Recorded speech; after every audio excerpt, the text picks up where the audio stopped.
时隔3月，郎平终于获喜讯，中国女排王牌回归，朱婷这下笑开花了。在最近，大家因为乒乓各种项目开始广泛的关注孙颖莎和王曼昱等人。在这些体育赛事中，国乒算是国人最信任的比赛项目了，也是国内最具强项的一场运动。在这些乒乓比赛中，我们见证到了很多实力很强的人，但其实除了国乒之外，连同中国跳水和中国女排也依然是国内运动的强项运动。这3项一直以来都被国人看好，只是在今年下半年，中国女排的能力和水平也开始出现了一些偏差。在之前的东京奥运会上，很多的项目都获得了意想不到的成就和成绩，但是中国女排自从朱婷受伤之后就一直在强撑，在东京奥运会上终于暴露了缺点，造成3连输的现象，无缘女排的晋级赛，并且在这比赛结束之后，还引起了排协发文痛批，指出了女排之所以失误的5大原因。而在排协发文之后，郎平也正式宣布自己从女排主教练一职上离开，并且也没有了回来的可能。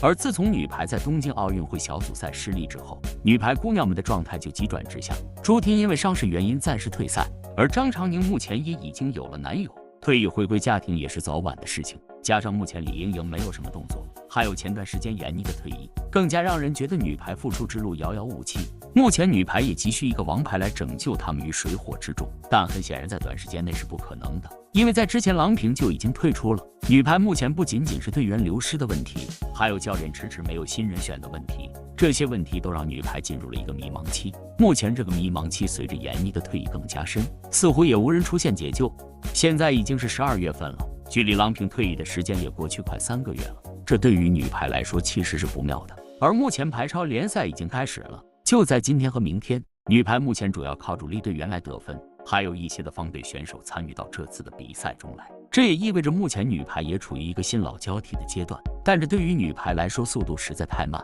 还是需要有老牌队员来带他们。但目前队里面除了李盈莹还有朱婷之外，或许也没有什么人能够带领这些地方队女排了，这也很不利。